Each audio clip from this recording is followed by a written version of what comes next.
Imagine for a moment that all the masks you've worn throughout your life, to be accepted, to please, to belong, begin to weigh like hot iron against your face.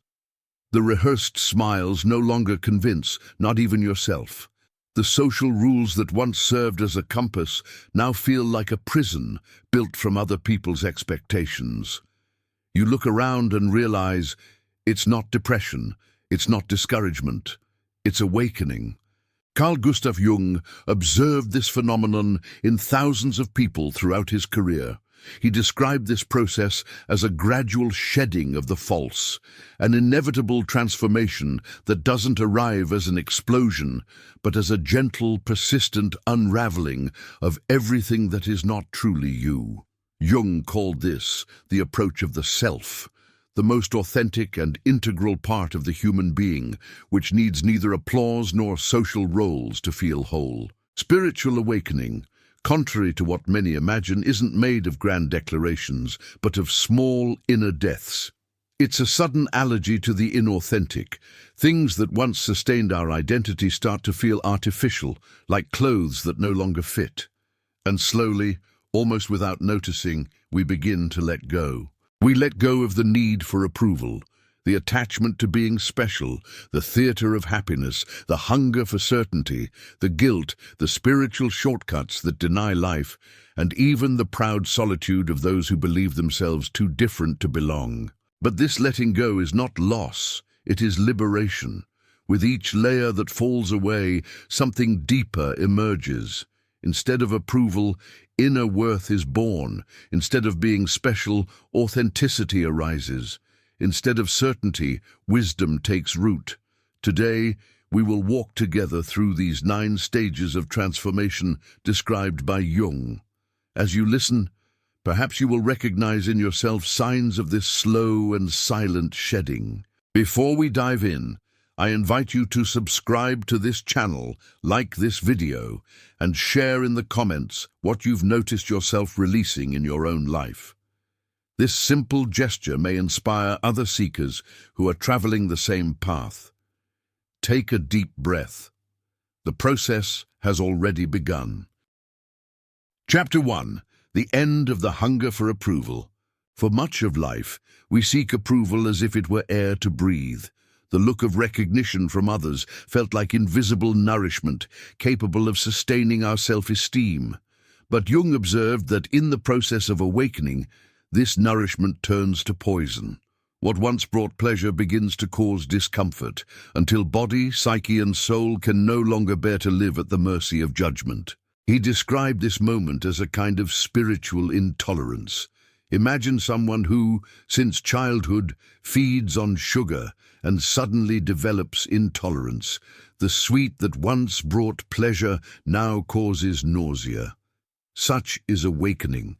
The need to please, to be seen, to meet expectations, begins to generate unbearable weight, not out of rebellion but out of evolution. One of his patients, who had built her whole life around her mother's approval, reported that suddenly her hands would tremble whenever she tried to call her for validation. Her body would stop her.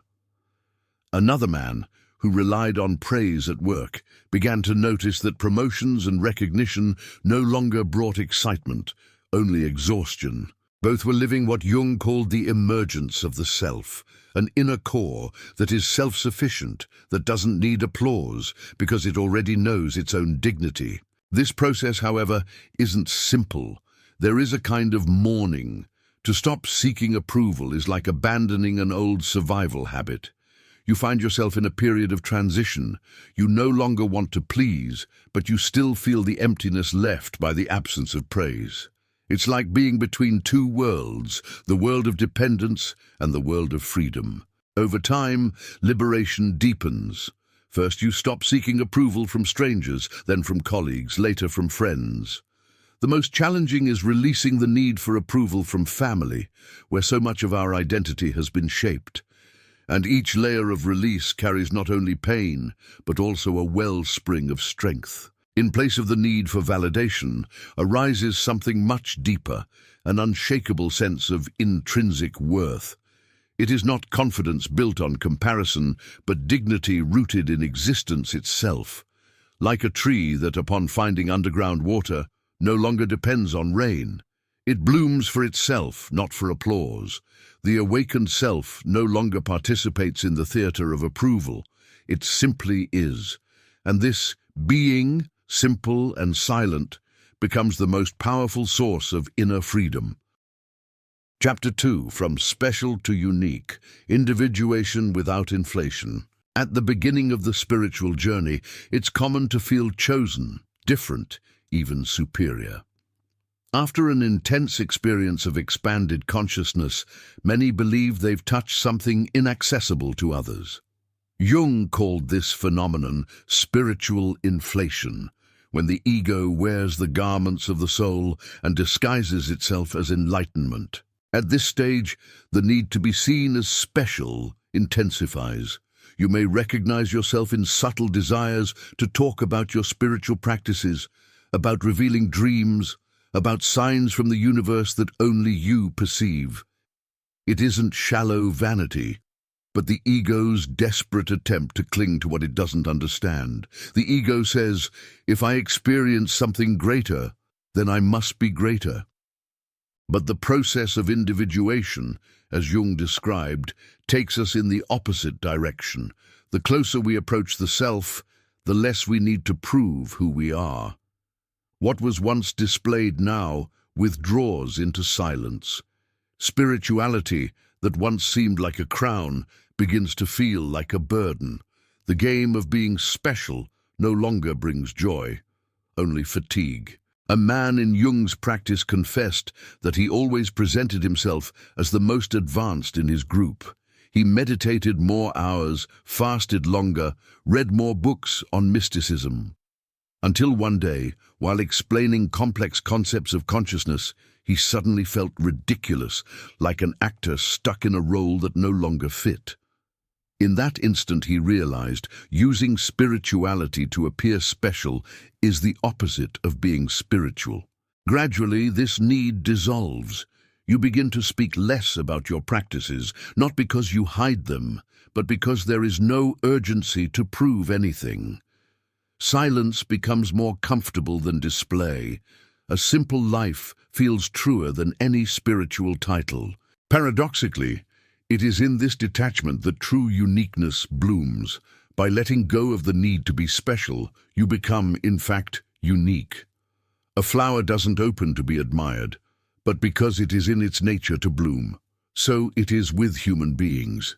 When there is no performance, authenticity shines on its own. The woman who once insisted on being seen as profound now feels free in her invisibility. Being special was a prison. Being nobody is freedom, she said. And Jung called this achievement individuation without inflation, becoming fully oneself, without needing to be more or less than anyone else. At this point, the ego panics. If I am not special, then what am I? And the slow, transformative answer arises, I am myself, and that is enough. Chapter 3. Stopping the Performance of Happiness. We live in a culture that idolizes joy as a trophy. The constant smile has become a symbol of success, and in modern spirituality, there is almost an expectation to always be at peace, always radiating love and light. But Jung warned us, the true path is not one of radiant appearances, but of wholeness. And wholeness means embracing both light and shadow, laughter and tears. The performance of happiness is one of the last disguises the ego wears. In the beginning, it may even seem sincere. We repeat mantras, share uplifting quotes, avoid pain with lofty language.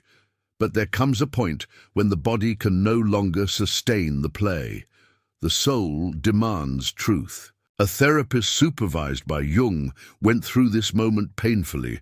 Known as the serene woman, she always guided her patients with calm and optimism. But when she lost her son, the mask fell. She tried to put back on the role of the enlightened sage, but tears would spontaneously rise in every session. She finally confessed, "I thought being spiritual meant transcending human pain. Today, I see it means embracing it." That is the central point. Spirituality is not escaping pain, but inhabiting it without being destroyed by it. It is not denying anger, sadness, or fear, but learning to listen to them as messengers. When we stop pretending happiness, we make space for true joy, the kind that doesn't come from denying pain, but from integrating it. This abandonment of performance may cause discomfort. Friends may be unsettled when you no longer pretend to be fine. Family may question your silence, your pauses, your vulnerability. But, as Jung said, inner freedom always begins where the need to appear ends. Stopping the performance of happiness does not mean living in sadness, but allowing yourself to be real. And in authenticity, we discover something unexpected. Genuine joy is far lighter than the forced kind. It doesn't shout. It doesn't need a stage. It emerges like the sun after a storm, not to deny the rain, but because life simply continues its course. At this stage, you realize it's not about being enlightened. It's about being human, and it is precisely in full humanity that the divine spark reveals itself. Chapter 4. Releasing the need for certainty. The ego finds security in ready-made answers. It collects truths like stones to build a shelter. I know who I am. I know what is right. I know what happens after death. These certainties function like armor. They protect, but they also imprison. Jung observed that in the process of individuation, this need for certainty begins to crack. The awakening person discovers that life is not something to be fully understood, but to be lived as mystery. One of his patients, a brilliant physicist, went through this collapse of certainty. He said, "Before I knew how the universe worked, today I realize I don't even understand how my own coffee cup works." To many, such a statement would sound like confusion, but to Jung, it was clarity. This is the moment when the seeker realizes that the mind demanding answers will never touch the depth of the real. Letting go of the need for certainty doesn't happen all at once. First, we stop seeking absolute explanations about the external world, then about others, later about ourselves, until finally, even the question, "Who am I?" dissolves into the open space of silence. This not knowing is not emptiness but fullness. It is the fertile ground where wisdom blossoms. The ego resists. It feels like dying because its identity was built on dogmas. But within the soul, a new quality is born, the ability to live with paradox, to act without guarantees, to love without promises, to trust without maps. This is true spiritual maturity, surrender to the unknown. When we release the obsession with certainty, we discover something more precious than any answer: presence. And in this space, we can simply be without controlling, without defining, without reducing life to concepts. And here I offer an invitation. What certainty do you feel life is asking you to let go of? Share in the comments. Your reflection may inspire others who are living this same transition. And if this content resonates with you, subscribe to continue walking with us. Take a deep breath. Let doubt be your ally, not your enemy. For mystery is the natural dwelling place of the awakened soul. Chapter 5. The Fall of the Map of Guilt. Guilt and blame are invisible threads that keep us tied to old stories. The ego finds logic in them. I suffer because someone hurt me. I am like this because the world was unfair to me. This narrative gives us identity and even a sense of power.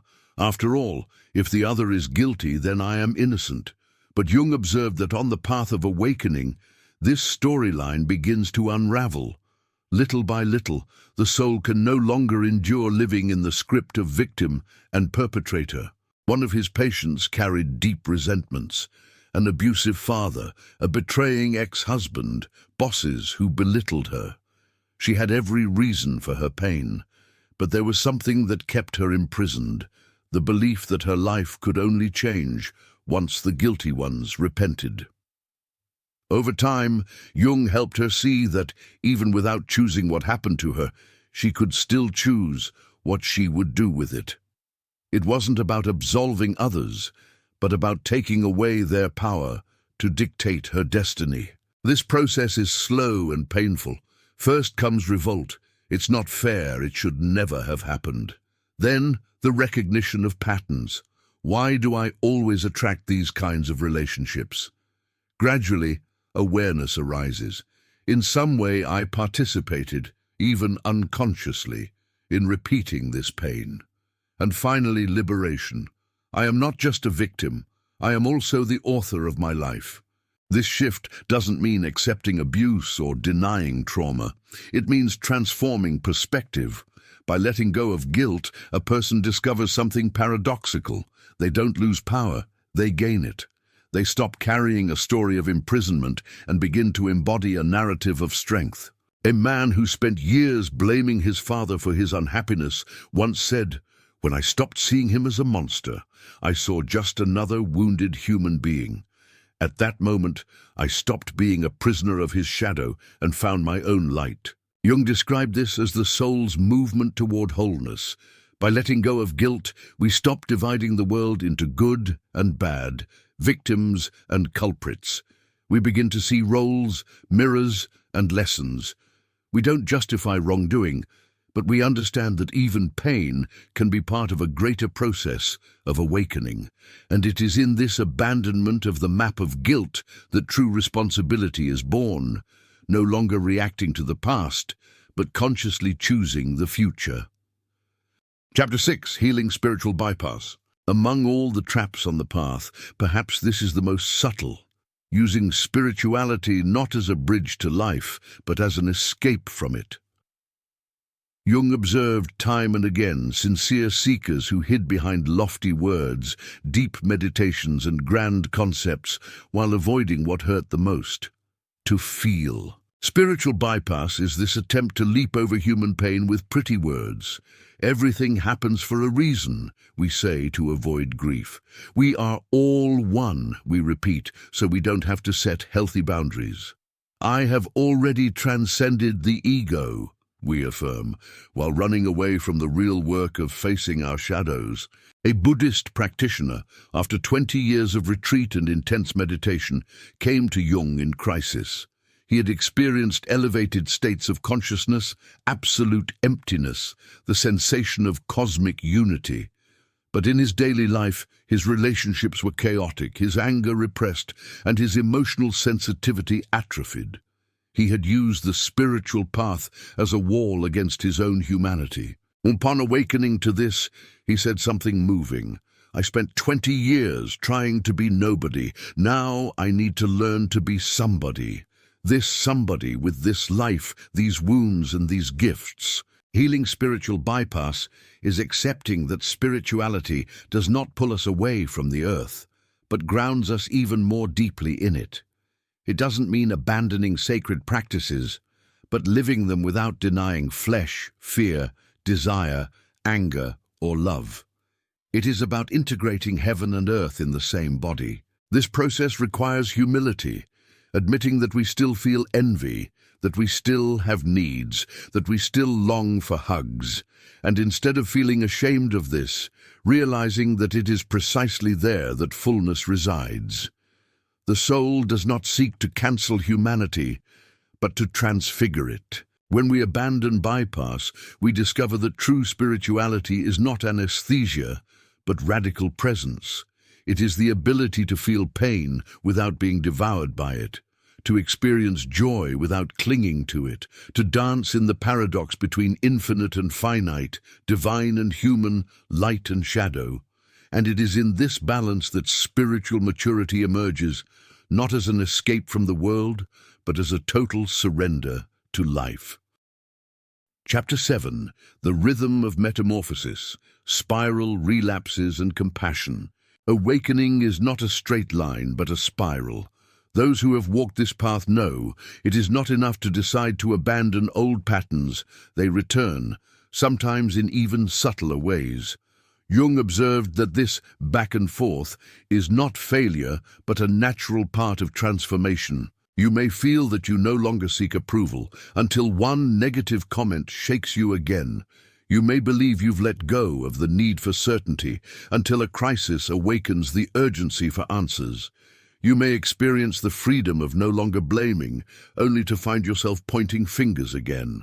This does not mean you've regressed. It means the spiral has brought the same theme to a deeper level of awareness. Life works this way, like waves that come and go, yet advance a little further up the shore each time. What repeats is not identical, but a renewed opportunity to see, to release, to mature.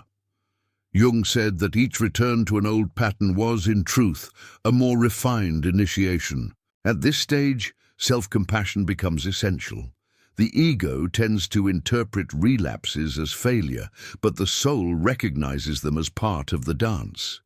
When you realize you don't need to blame yourself for stumbling, a space of acceptance opens up. And that acceptance, paradoxically, accelerates transformation. Neuroscience confirms this view. Every time you consciously choose to act differently, even after a relapse, you strengthen new neural pathways. Learning is consolidated not by the absence of mistakes, but through the patient repetition of new choices. Thus, awakening does not require perfection, but compassionate perseverance. It is like tending a garden. Some flowers wilt, weeds return, yet the patient gardener knows beauty blooms at the rhythm of nature, not of haste. At this stage, you learn to respect the timing of your metamorphosis. You learn that each turn of the spiral brings a deeper opportunity for release, and you begin to trust that even when it seems nothing has changed, something silent is taking root within you. The secret is to remain, to breathe deeply, to release again, and above all to walk with tenderness toward yourself. For it is compassion that sustains the spiral of evolution. Chapter 8. What is born when you let go? Every renunciation that awakening brings may feel at first like a death, letting go of approval, the need to be special, the performance of happiness, certainty, guilt, spiritual bypassing, and even isolation. All this initially feels like an emptying. But Jung reminded us that the unconscious never asks us to give something up without having a new force ready to emerge in its place. The process is painful because it is a shedding of skin. It is here that we realize letting go is not absence, but gestation.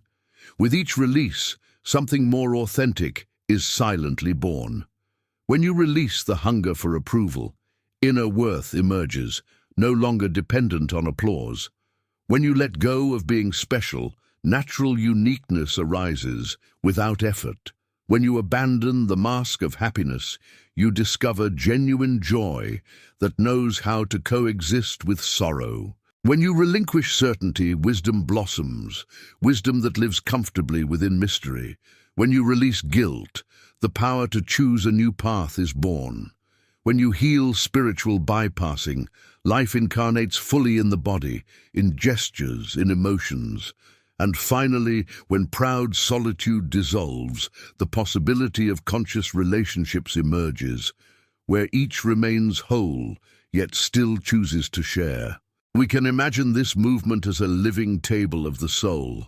Letting go of approval, inner worth emerges. Letting go of being special, authenticity arises. Letting go of performance, true joy is born. Letting go of certainty, wisdom blossoms. Letting go of guilt, freedom is born. Letting go of bypassing, spiritual embodiment arises. Letting go of isolation, conscious community emerges. This alchemy does not happen overnight. It is slow, spiral-shaped, full of comings and goings, but each step, no matter how small, is part of the birth of your truest self. In the end, you understand the process is not about adding new layers, but about removing the ones that hid who you always were. What is born, therefore, is not something foreign to you. It is simply yourself revealed. Conclusion: the inner home, returning to yourself and walking together. Throughout this journey, we have seen that awakening is not about acquiring something new, but about letting fall away what is not essential. It is a process of shedding masks, certainties, and patterns that once were necessary but now no longer serve. Jung said, individuation is like passing through a succession of small deaths, until only what is alive, true and indestructible in us remains. It is natural for this path to bring pain. After all, we are not just releasing habits, but saying farewell to entire identities. And yet, with each renunciation, a space opens within us. And in that space, something silent and luminous begins to arise. Inner worth, authenticity, wisdom, freedom, spiritual embodiment, and genuine connection. Do not rush. This process is slow, organic, spiral-shaped. You may feel relapses, you may find yourself returning to old patterns, and that is okay. Each return is simply an opportunity to look deeper, to let go with greater gentleness. It is not failure, but learning. Awakening does not require perfection, only presence. I want you to remember, you are not alone. There are thousands, millions of souls around the world experiencing this same calling, releasing approval, abandoning the theater of happiness, embracing mystery, and rediscovering the simplicity of being. We are travelers of the same river, each in our own canoe, yet all navigating toward the same mouth, the truth of our being. If this video resonated with you, I invite you to leave in the comments what touched your heart the most, or which of these stages you feel you are living now. Your words may be exactly what another soul needs to hear today. And if you wish to continue deepening this journey, subscribe to the channel and activate notifications. That way, we keep walking together, supporting each other on this path of letting go in order to bloom. May every release also be a return to your inner home, a return to yourself.